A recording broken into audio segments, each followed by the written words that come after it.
एक तरफ जहां यूक्रेन की रूस के खिलाफ जवाबी कार्रवाई को लेकर पूरे पश्चिमी देशों में फजीहत हो रही है, वहीं दूसरी तरफ यूक्रेन के राष्ट्रपति वोलोदिमिर ज़ेलेंस्की लगातार यूरोपियन यूनियन से गुहार लगा रहे हैं कि उसे ईयू और नेटो में शामिल कर लिया जाए।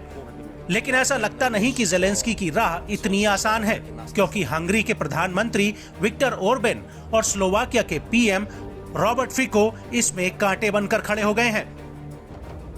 पहले ओरबैन ने यूक्रेन की यूरोपियन यूनियन द्वारा दी जाने वाली 55 अरब डॉलर की सैन्य सहायता रुकवा दी और अब ईयू में उसके आने के प्रस्ताव को वीटो के अधिकार से रोकने की धमकी तक दी है।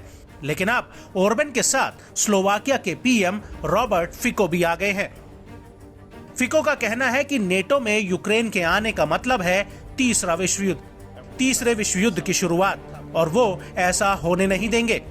रॉबर्ट फिको ने कहा कि नेटो में यूक्रेन की सदस्यता पर हम सहमत नहीं होंगे, क्योंकि उससे तीसरे विश्व युद्ध की शुरुआत होगी।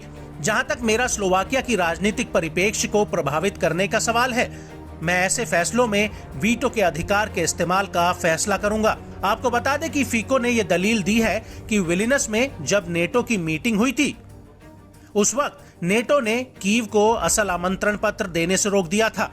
उस वक्त नेटो ने कहा था कि जब सभी सहयोगी सहमत होंगे और शर्तें पूरी होंगी, तब यूक्रेन को नेटो में शामिल कर लिया जाएगा। आपको बता दें कि रॉबर्ट फिको इस साल अक्टूबर 2023 में स्लोवाकिया की सत्ता में आए हैं और पीएम की कुर्सी संभालते ही उन्होंने यूक्रेन को हथियार सप्लाई रोक दी थी। फिको की दलील है कि यूक्रेन मुद्दे का हल शांतिपूर्ण तरीके से निकलना चाहिए। यहाँ तक कि फिको ने यूरोपियन यूनियन द्वारा यूक्रेन को समर्थन दिए जाने की नीति को विनाशकारी बताया था और रूस पर लगे प्रतिबंधों की आलोचना तक की थी।